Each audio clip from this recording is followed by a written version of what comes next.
뉴스 이노베이션 뉴스 브리핑 유기한 기자가 먼저 나와 있습니다. 유기한 기자 안녕하십니까? 네, 안녕하십니까? 예, 유기한 기자가 선정한 주요 뉴스를 좀 살펴보겠습니다. 제가 생각하는 것과 약간 다를 수도 있겠습니다만은 예, 서로 생각하는 게 또 예, 다르니까. 생각하는 게 많이 다르죠. 예.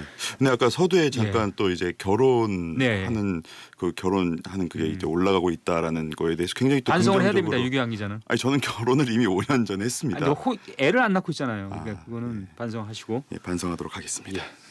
어제 대통령실 만찬에 있었는데 대통령과 여당 지도부의 만찬 회동이 좀 이상하게 생각하는 거예요. 저 개인적으로는 일단 동영상이 없고요. 사진 마지막에 찍은 사진만 있고 그리고 다른 분들이 발언할 기회가 거의 없었다고 하죠. 대통령 얘기를 주로 1시간 반 내내 했다는 얘기인데 그래서 한동훈 대표가 독대하자라고 다시 요청을 했다는 거고요. 근데 이게 공방입니까? 이게 이 부분이 앞으로도? 사실 이제 이런 부분들 때문에 조금 이 사안에 대해서 좀 각기 좀 시각차가 존재하는 것 같습니다. 그 어젯밤 이제 용산 대통령실에서 1시간 반 정도 만찬이 진행됐고요. 이걸 놓고 이제 오늘 친한계, 친윤계, 국민의힘 내에서도 그 의원들 간의 이제 신경전이 조금 고조되는 분위기가 있습니다. 예, 만찬에서 좀 이런저런 현안을 둘러싸고 좀 이제 의견 같은 걸 적극적으로 전달하고 싶었던 이제 친한계 같은 경우는 이제 그 상견례 이상의 의미를 부여하기 좀 어려웠다. 그냥 만났다는 거죠. 여기서부터 이제 시각차가 발생하는 건데 친한계는 현안을 논의할 기회가 없었다. 그리고 이제 무산된 독대가 좀 빨리 조속한 시일 안에 이루어졌으면 좋겠다 이런 입장이 이제 대부분이었고요. 또 물밑에서는 약간 날선 반응도 존재합니다. 지금 대통령실이 좀 당과 달리 좀 적극적이지 않다, 절박하지 않다. 또 민감한 주요 현안들이 많은데 뭐 그냥 놔두자는 거냐. 약간 이렇게 좀 답답하다. 좀 이렇게 답답함을 토로하는 여론도 있었고요. 반면 친윤계는 만찬 자리에서 말할 기회가 충분히 있었다. 좀 이렇게 좀 반박을 했는데 친윤계는 이제 한 대표가 곧바로 독대를 다시 요청한 게 좀 불편한 주제를 넘는다 뭐 이렇게 생각하나 봐요. 뭐 그렇게 생각할 수도 있죠. 다른 의원은 이제 한 대표가 대통령과의 관계를 뭐 채권 채무자 이렇게 빗대면서 좀 서로 계속 어색하게 만들어 나가는 거 아니냐 좀 이런 표현도 있었습니다. 이에 대해서 이제 한 대표가 좀 얘기를 했는데 대통령하고 좀 중요한 문제를 허심탄회하게 논의할 필요는 있다. 이걸 재차 강조하면서 그냥 어제의 만찬은 이제 소통의 과정, 소통의 한 과정으로 좀 봐달라 이렇게 좀 당부를 있었습니다. 그래도 친한계, 친윤계 좀 어느 쪽에도 속하지 않는 유승민 전 의원 같은 경우는 또 SNS를 통해서 뭐 의료 대란 해결할 뭐 일치된 해법 안 나오고 꼭 이렇게 했던 것들이 둘 다 문제가 있다. 둘 다 한심하다. 이런 양쪽으로 다 비판했군요. 비난했습니다. 그러니까 어제 같은 이렇게 방식으로 만찬 회동을 하는 거는 별로 의미가 없다고 여겨져요. 왜냐하면 내용이 나온 게 별로 없기 때문에. 그리고 두 사람의 독대가 양쪽 모두 리스크가 있는 거 아니겠습니까? 어느 쪽으로 예를 들어서 양측의 갈등이 고조되고 있다 이런 인상으로 비춰지면 이것도 서로한테 마이너스죠. 그리고 잘 봉합했다 이러면 또 대통령 입장에서는 또 한 대표에게 또 거기서 이게 정치적인 셈법이 또 들어가면서 유리하게 또 아전인 해석이 많이 나오고 하겠죠. 하기 애매합니다. 여러 가지로 하기 애매한 게 아니고. 예, 그렇습니다. 더불어민주당도 이제 이 만찬 회동에 대해서 주시를 하지 않았습니까? 반응은 뭐 좀 예상대로 나온 것 같은데요. 예, 뭐 민주당은 예상했던 대로 뭐 빈손 만찬이었다, 뭐 빈 껍데기 만찬이었다, 또 한동훈 대표 한계 여실히 노출했다 이렇게 좀 뭐 좋은 평을 내놓을 리가 없죠. 그래서 이제 뭐 민주당 같은 경우는 이걸 빈손 회동으로 규정하고 의정 갈등 해소에 있어서 뭐 야당이 더 적극적으로 나서야 한다 이렇게 결론을 내리고 있는 모습입니다. 자, 시간이 다 됐습니다. 근데. 유기한 기자가 말이 좀 빠르지가 않군요. 오늘 여기까지 하겠습니다. 네, 알겠습니다. 뉴스 브리핑 유기한 기자였습니다. 오늘은 경제 오디세이를 먼저 진행하도록 하겠습니다. 박원식 기자 나와 있습니다. 안녕하십니까? 네, 안녕하세요. 한국은행의 기준금리 인하 가능성을 좀 살펴보도록 할 텐데 미국의 영향을 많이 받지 않습니까 우리가? 네, 아무래도 그렇습니다. 지난주에 그 연방준비제도가 한국은행이죠, 우리나라로 치면. 네, 그렇습니다. 중앙은행이죠. B컷을 단행했다고 그러는데 B컷이라는 거는 보통 금리를 0.25%씩 내리는데 네, 그렇습니다. 굉장히 크게 내렸다 이 얘기인가요? 네, 그렇죠. 0.25%포인트를 내렸을 경우 보통 숏컷, 스몰컷 혹은 뭐 베이비 스텝 이런 식으로 이야기하고 있는데 미국 연준은 지난 18일 날 기준금리를 0.5%포인트 인하했습니다. 미국이 기준금리를 인하한 것은 약 4년 6개월 만입니다. 미 연준이 금리를 인하할 것이라는 전망은 계속 제기되어 왔고 관심은 인하 폭이었는데 예. 방금 말씀드린 대로 0.5%포인트가 인하됐습니다. 전문가들은 이를 두고서 미 연준이 혹시 모를 경기 침체에 대비해서 선제적으로 금리를 내렸다는 분석을 내놓고 있습니다. 이에 따라 미 연준의 기준금리는 하단이 4.75%, 상단은 5%가 됐습니다. 이를 우리나라 금리와 비교하면 여전히 1.5%포인트가 차이 나고 있습니다.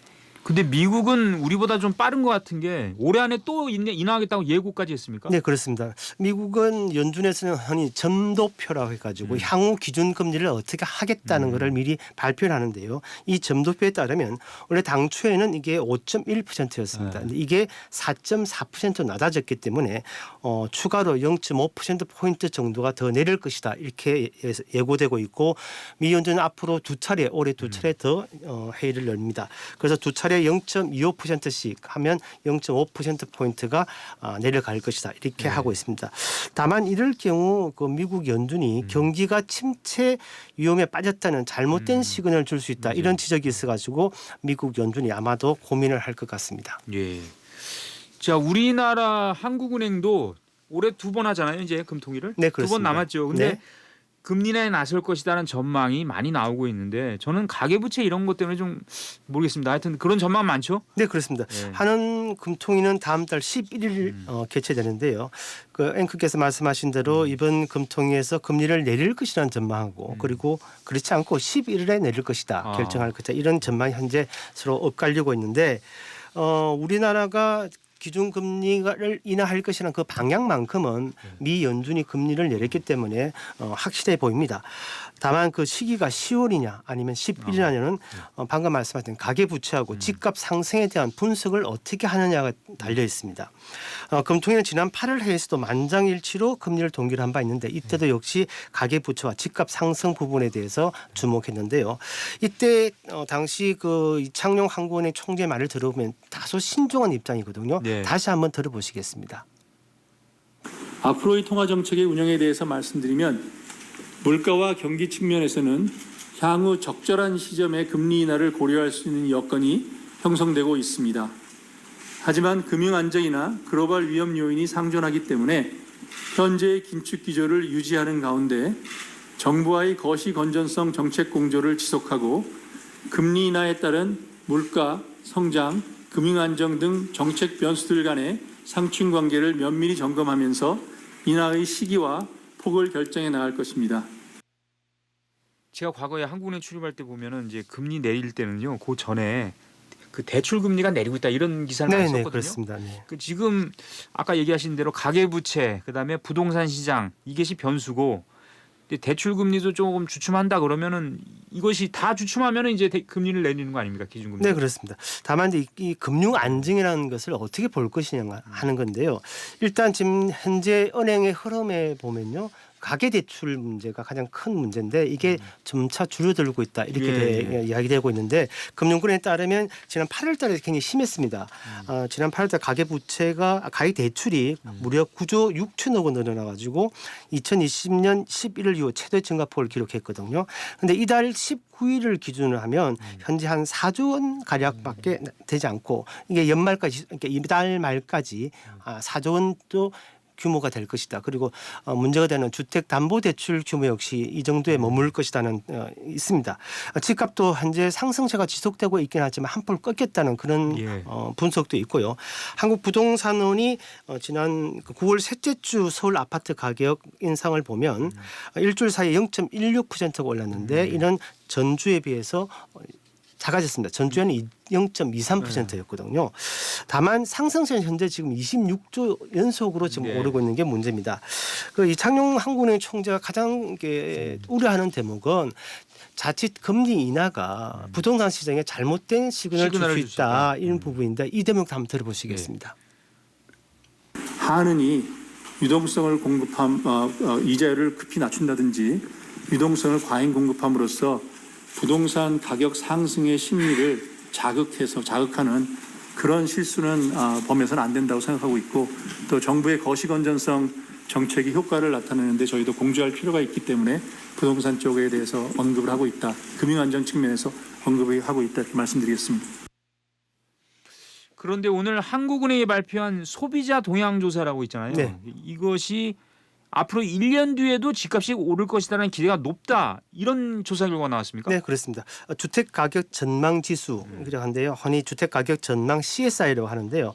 9월 소비자 동향 조사에 따르면 이것이 119로 나왔습니다. 전월 대비 1포인트 올랐는데요. 이 100을 기준으로 100이 넘어가면 앞으로 1년 뒤에 집값이 오를 것이라는 소비자가 더 많다는 더 뜻입니다. 많다는 뜻이죠. 네, 그렇습니다. CSI. 한국은행은 이게 아파트 매매 거래가 증가하고 수도권 중심의 매매 가격 상승세가 이어진 영향이다 이렇게 분석하고 있습니다. 그렇다면 지금까지 쭉 얘기 들어보면 다음 달 금통위 전까지 집값 오름세가 이어지면 금리 인하 시기가 다음 달은 아닐 것 같은데요? 네, 11월로 미뤄질 가능성도 있습니다. 지금 현재 시장의 기대 심리는 일단 금리 인하 쪽 10월 달에 내릴 것이라는 쪽에 많이 가 있고 일부 은행에서는 이미 이를 선반영한 어떤 대출 금리 하락도 그렇죠. 나오고 있거든요. 근데 문제는 오늘 신승한 한국은행 금통위원이 기자간담회를 가졌습니다. 이분은 비둘기파로 분류되는데요. 비둘기파, 매파가 아니고? 네, 그렇습니다. 비둘기파라 하면 금리 인하 쪽에 무기를 주시는 거죠. 신승한 의원은 가계 부채 상승 모멘텀, 즉 다시 말해서 가계 대출 문제가 둔화될 때까지 기다릴 여유는 없다. 이렇게 말했거든요. 신 의원은 그러면서 우리나라의 경제 상황이 그만큼 녹록하지는 않다. 그렇죠. 또 이렇게까지도 얘기했습니다. 다만 유영상 한국투자증권연구원은 보고서를 통해서 10월이 아니라 11월에 내릴 것이다. 왜냐하면 한국은행이 강조한 금융 안정이 충분히 확인되지 못했다. 이렇게 진단하고 있습니다. 그런데 다만 다음 달 11일 열리는 금통위가 금리 인하 방향만 정할 수도 있고요. 네. 금리 인하를 할 수도 내리지는 있습니다. 않고? 네네. 내리지는 않고 방향만 정한다. 네, 그럴 가능성이 높다. 한국은행 관계자는 금리 인하 가능성은 반반이다. 반반이다. 이렇게 말하고 있습니다. 늘 반반이라고 얘기하는 것 같아요. 예, 지금까지 경제 오디세이 박원식 기자였습니다. 박준상 기자와 함께하는 현장 박치기 시간입니다. 나와 있습니다, 박준상 기자. 예, 안녕하십니까? 예, 오늘은 어떤 소식을 어떻게 주머니 속에 들고 왔습니까? 예, 오늘은 제가 어제 박치기 하고 온 예. 곳에 대해서 좀 말씀드리려고 합니다. 예. 예, 어제 이제 제가 어떤 곳을 다녀왔는데요. 누구 싸웠습니까, 누구랑? 아니요, 싸우지 않고 이제 그래서. 머리를 들이민 거죠. 이제 네. 여긴 무슨 일이 있나 하고 예. 이제 다들 지난해 상월결사 인도순례 예. 기억하실 겁니다. 이제 그때 부처님 성지순례, 도보순례 이 결과물이라고 해야 될지 이것이 그때 청년불자들이 살아가는 이 현실을 타파하기 위한 이 불교의 화두가 바로 이 전법 선언. 혹시 기억하십니까? 기억하죠. 지금 꿈에도 예. 나타나고 그럽니다. 그렇습니까? 예. 예, 이제 청년들에게 좀 더 불교를 널리 전파하자 이렇게 포교 원력이 세워지고 불교계에서도 참 화두가 되면서 이 대학생 전법 운동이 굉장히 이제 막 그때 꿈틀꿈틀대기 시작했었거든요. 예. 바로 이제 그 결과물이라고 할지 그 결실이라고 해야 될지 이 대규모 청년들의 수계법회 현장을 제가 다녀왔습니다. 그동안에 이제 수계법회가 계속 있었는데 이렇게 이제 대규모로 아주 이렇게 종합적으로 이루어진 거는 좀 상당히 인상적이었다 이런 저는 생각이 들어요. 예, 맞습니다. 저도 기억을 하는데 이제 상월결사를 중심으로 사단법인 네, 각 대학 불교 동아리 창립이 계속 이어지면서 주말에 그 행사가 많더라고요. 행사가 굉장히 많았어요. 무슨 뭐 홍익대 불교 학생회, 예, 뭐 예. 한양대 불교 학생회 예, 전국적으로 이제 예. 불교 동아리가 막 생겨나고 네. 그래서 상당히 왜 주말에 행사를 할까 뭐 이런 얘기하는 기자들도 있었습니다. 근데 사실 저는 대학 다닐 때 이렇게 뭐 예. 동아리 뭐 활동 이런 거 막 홍보물도 많이 접하고 했지만 그렇습니까? 기독교 동아리들은 굉장히 많거든요. 예. 뭐 SFC인가 뭐 많습니다. 예, 무슨 뭐 뭐 크리스찬 뭐 그런 것들 활동들은 굉장히 적십자든 예, 뭐, 빈번한데 불교 동아리는 저도 학교를 다니면서 접한 적이 없었어요. 그런데 이번에 상월결사 이후 대학생 동아리들이 굉장히 활성화되면서 좀 많은 학생들이 또 법회도 하고 수계도 받고 이런 일들이 있었죠. 예. 그러니까 결론적으로 말씀드리면 어제 장충체육관에서 2,500여 명의 청년들이 네. 영캠프 동국대학교 영캠프 행사에서 한꺼번에 개를 받았지 않았습니까? 그 그렇습니다. 분위기가 어땠습니까? 정말 그 장엄했습니까? 사실 장엄하다는 표현은 좀 맞지 않는 것 같습니다. 이게 굉장히 편안하고 자유로운 모습이었거든요. 뭐 후드티를 입은 학생, 또 피어싱을 그대로 막 하고 염색도 막 아주 휘황찬란하게. 사실 또 요즘 그 젊은 층들의 패션이 참 가지각색이지 않습니까? 각양각색. 별다른 유행이 없어요. 예. 그럼 막 이제 굉장히 자유로운 이런 친구들이 다 모여서 이렇게 있었는데, 저도 항상 아까 주말에 막 수계법회하는 현장 가 보면 네. 굉장히 단정한 친구들이 많거든요. 절에는. 그렇죠. 예. 뭐 절 오빠, 절 언니 이런 분들한테 기대하는 그런 이미지가 있으실지 모르겠지만 네, 없습니다. 굉장히 단정한 모습이에요. 그런데 어제 분위기는 마치 콘서트장에 온 것 같은 그런 좀 학생들의 분위기가 있었고, 그리고 이제 수계를 할 때 향불을 이렇게 따끔하면서 팔목에 이렇게 놓지 않습니까? 네. 어제는 이걸 연비의식. 이게 네. 없었습니다. 연비의식을 하지 않고 네. 스님들이 2,500명의 이 동국대 대학생들에게 단주를 채워주는 것으로 오, 이 연비를 대신했거든요. 음. 그러니까 사실 이제 연비라는 게 뭐 찰나의 그 순간을 너에게 각인시키겠다, 뭐 약간 그런 의미고 있지만 이렇게 단주를 손에 끼워주면서 어떻게 보면은 좀 굉장히 새로웠어요. 그러니까 즐거운 하나의 활동, 이 수계가 어떤 굉장히 의미를 갖고 뭐 이런 것이라기보다도 하나의 그냥 재밌는 문화이고 놀이고 활동이다. 분위기가 좀 바뀌었군요. 네, 그런 느낌을 제가 느꼈고요. 예. 또 이제 그 개사로 동간스님, 이사장 동간스님이 예. 이제 나오셨는데, 이 뭐 불살생, 불투도, 불사음, 불망원, 예. 불음조 이런 오계가 있지 않습니까? 예, 있죠. 이 오계를 아주 쉽게 그냥 한글로 풀어서 말씀하시더라고요. 뭐 생명 존중을 하고 자비의 마음을 가져라. 네. 불살생을 그렇게 또 해석하시고, 술 마시지 마라. 예예, 술을 뭐 중독될 수 있는 거를 접하지 마라. 뭐 약간 요렇게 그냥 한자어로 저희가 딱 느끼기보다도 바로 한글로 풀어서 좀 이해하기 쉽게 이렇게 배려하는 모습도 좀 볼 수 있어서 이 행사 전체를 학생들이 기획했는데 오. 좀 그런 공감대를 많이 좀 젊은 층과 나누려 했던 것 같다. 그런 또 그러니까 행사 준비를 이렇게 뭐 대학 측이라든지 예. 이런 무슨 처장 뭐 이런 분들, 교수님 이런 분들이 그렇죠. 하는 것보다 훨씬 이제 신선하긴 한데, 이게 불교 행사다 보니까 너무 가볍지 않느냐라는. 예. 사실 지금까지는 저희가 좀 이 상명하달식의 그런 행사에 익숙하지 않습니까? 네. 뭐 그러면 또 이제 윗분들의 또 그런 분위기를 맞추기 위해서 또 일부러 좀 딱딱하게 하는 경우도 있고. 근데 어제는 정말 좀 이 학생들의 머릿속에서 기획을 해서 그런지 하향식이라고 해야 되나? 이 프라이머리 선거에서 나오는 그런 것처럼 예. 뭐 어려운 말 쓰려니까 지금 더듬잖아요. 예. 이제 굉장히 좀 자유로운 또 재밌는 분위기였고, 사실 이제 제가 느끼기엔 지금 종교라는 것 자체가 많이 변하는 것 같습니다. 예. 이 종교가 한자 그대로 이제 으뜸의 가르침이고 또 막 삶을 좌지우지하는 뭐 거창하고 뭐 어떤 절대적인 가치관이나 정체성 이런 게 아니라 예. 그저 내 마음을 조금 더 편하게 해주는 것이다. 이런 인식들이 대학생 속에 있는 것 같아요. 그래서 예.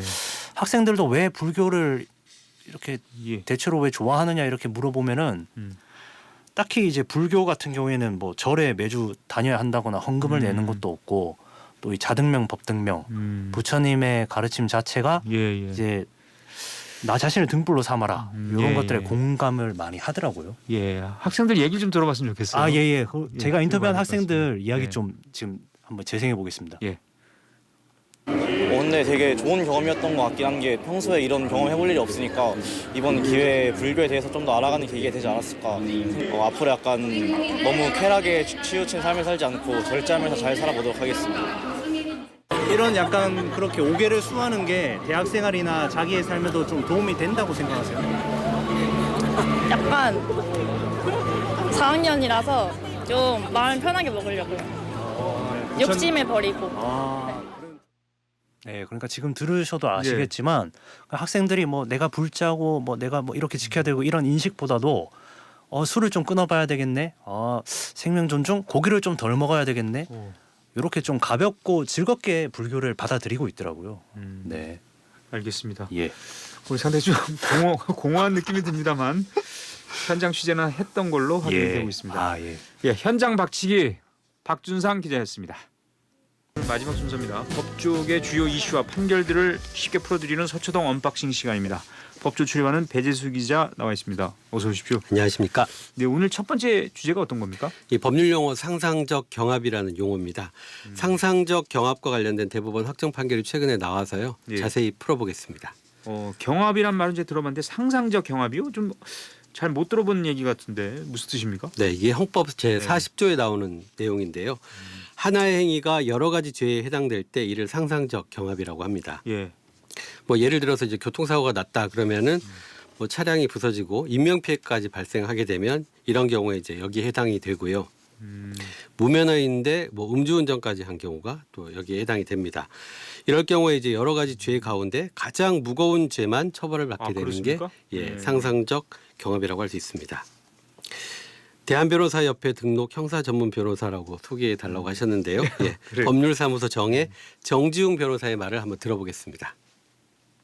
상상적 경합은 하나의 행동으로 여러 범죄를 저지른 경우, 예를 들어 돌을 던져 창문도 깨고 사람도 다치게 했다면 이는 손괴죄와 상해죄 두 가지 죄가 성립합니다. 형법은 이 중 가장 무거운 하나의 범죄에 대해서만 처벌을 하는데요. 이는 너무 가혹한 처벌을 막기 위함입니다. 예. 그러니까 여러 가지 죄를 짓는다 뭐 이런 뜻인데 오늘 살펴볼 그 상상적 경합과 관련된 사건은 어떤 겁니까? 네, 사건은 2016년부터 2022년까지 무려 6년 동안 예. 이 대전 지역에서 벌어진 일인데요. 이 대전시 지방시설 사무관이던 이 A모 팀장이 이 기간 동안 모두 46차례에 걸쳐서 이 대전 지역 학교의 매점과 자판기 사용 수익권 입찰에 다른 사람 이름으로 참여해 낙찰을 받았습니다. 예. 특히 이제 노인복지법과 한부모 가족 지원법에 근거해서 입찰 때 이제 우선권을 주는 한부모 가족이나 65살 이상 이제 어르신 같은 이 우선 허가 신청권자들에게 이 접근을 해서 차명을 요구했는데요. 이들에게 이제 주민등록번호와 공인인증서 또 한부모 가족 증명서나 뭐 기초수급 뭐 증명서 같은 걸 이제 넘겨받아 가지고 전자 입찰에 응모를 했고 그로 인해서 이제 수고비나 급여를 줬다고 합니다. 그렇게 해서 이제 모두 20곳의 그 학교 매점과 자판기를 낙찰 받았고요. 이래서 이제 매출 규모 70억 원, 또 순이익 7,100만 원의 이익을 남겼는데 예. 이 검찰이 이를 적발하고 그 A 팀장을 업무 방해와 위계 공무원 집행 방해 혐의로 재판에 넘긴 사건입니다. 예. 죄질이 좀 안 좋아 보이는데요. 네. 이 사건의 쟁점은 뭐고 판결은 어떻게 나왔습니까? 그럼? 네, 이 쟁점은 그 대전시청 A 팀장에게 적용되는 혐의의 개수, 즉 이 상상적 경합 적용 여부였는데요. 애초에 이제 검찰은 업무 방해죄와 위계 공무원 집행 방해죄로 재판에 넘겼지 않습니까? 예. 그런데 이제 A 팀장의 변호인이 이 형량을 좀 줄여보려고 이 대뜸 입찰 방해죄를 적용해야 된다 이렇게 주장을 한 겁니다. 그러자 이제 1심 재판부가 이를 이제 받아들였고요. 예. 이 상상적 경합을 적용을 해서 입찰 방해죄를 채택하게 되면 다른 죄는 이제 성립하지 않아서 하나의 죄만 물어가지고 징역 1년 6개월을 선고했습니다. 하지만 항소심 재판부는 이 공무원의 차명 낙찰은 입찰 방해죄 말고도 이 업무 방해죄나 위계 공무원 집행 방해죄가 모두 적용된다 이렇게 보고 징역 2년에 추징금 약 4억 5,800만 원을 판결했습니다. 좀 많이 올랐죠. 예. 이 대법원 3부도 이 항소심 판단이 틀리지 않다고 보고 A 팀장의 항소를 기각했는데요. 다만 이제 A 팀장이 초범이고 30년 넘게 공무원 생활을 했다고 합니다. 또 이제 범행으로 얻은 수익금 일부를 이제 급여의 형태로 이분들에게 주기도 해서 양형이 좀 다소 깎였습니다. 조금 깎였네요. 네. 예. 상상적 경합 좀 생소한 용어인데 이해가 좀 된 것 같습니다. 두 번째 언박싱 주제로 넘어가죠. 어떤 내용입니까? 네, CCTV와 개인정보보호법 위반입니다. 다른 사람이 찍힌 CCTV를 단순히 보는 것만으로도 유죄라는 이 대법원 확정 판결이 나왔는데요. 개인정보의 범위와 관련된 판결이어서 좀 자세히 풀어보겠습니다. 그래요? 다른 사람이 찍힌 CCTV를 보는 게 뭔 죄인가 이런 생각이 저는 이제 잘 몰라서 어떻게 된 건지 궁금합니다. 이게 어떤 네, 이게 사건입니까? 사건이 지난 2019년 2월 27일 저녁에 있었는데요. 강원도 양구군에 위치한 한 장례식장 CCTV와 관련이 있습니다. 이 장례식장에서 현직 조합장이 이제 도박을 하고 있다는 112 신고가 접수돼서 예. 이 파출소 순찰팀이 출동을 해가지고 도박 현장을 급습했다고 합니다. 그런데 이제 다음날 아침에 누가 이제 그 신고를 했는지 확인하려고 이 강원도 도의원이 이 장례식장을 찾아가서 CCTV를 보여달라고 한 겁니다. 예. 이 과정에서 이제 이전 도의원이 그 신고 행위가 담긴 영상을 휴대폰으로 촬영하기도 해서 이제 검찰이 개인정보법 위반으로 판단하고 약식 기소한 사건입니다. 약식 기소라고 하면 이제 혐의가 좀 가벼운 경우에 예. 검찰이 정식 공판 없이 이 벌금이나 과태료 등을 이제 청구하는 절차라고 할 수 있죠. 예. 그래서 이게 어떻게 됐을지 굉장히 궁금해요. 이게 재판부가 어떻게 판단했습니까? 이 네. 사건에 대해서? 뭐 이제 쟁점은 개인정보보호법의 적용 범위였는데요. 뭐 우리가 사실 통상적으로 개인정보라고 하면 뭐 이름이나 주민등록번호 또 영상 같이 이제 개인을 알아볼 수 있는 정보로 보지 않습니까? 네. 그런데 이제 CCTV 영상 자체가 아니라 영상을 보기만 하는 행위도 이제 관련법 위반인가 여부가 이제 법정 공방으로 이어진 건데요. 뭐 여기서 이제 잠시 개인정보보호법을 좀 정리해 드리면 예. 이 그 권한 없이 영리 또는 부정한 목적으로 개인 정보를 제공받는 행위를 금지하는 거고요. 이를 어기면 5년 이하의 징역이나 5천만 원 이하의 벌금에 처해질 수 있습니다. 판결 내용을 보면요. 1심 재판부는 그 이전 도의원에게 죄가 있다고 보고 벌금 100만 원을 선고했습니다. 네. 예, 하지만 2심 재판부는 뭐 말씀하신 대로 단순히 열람하는 게 뭐 개인정보보호법에서 정의하는 이 개인 정보를 제공받는 행위로 볼 수 있는가? 저도 그렇게 생각했는데. 예. 없다고 보고 이제 네. 2심 재판부는 무죄로 판단을 했습니다. 하지만 이제 상고시민 대법원에서는 이 판결을 뒤집혔는데요. 예. 이 대법원 재판부는 장례식장 직원이 CCTV 영상을 재생해서 이전 도의원에게 볼 수 있게 한 것은 이제 관련법상 개인 정보를 제공한 행위라고 판단을 했습니다. 특히 이제 CCTV 영상을 시청하는 것만으로도 이 도박 신고자가 누구인지 또 어디에 있었는지 개인 정보를 알 수 있다는 거죠. 이에 따라서 이제 재판을 맡은 대법원 2부는 이전 도의원에게 무죄를 선고한 2심 판결을 파기하고 사건을 춘천지방법원으로 최근 돌려보냈습니다. 네.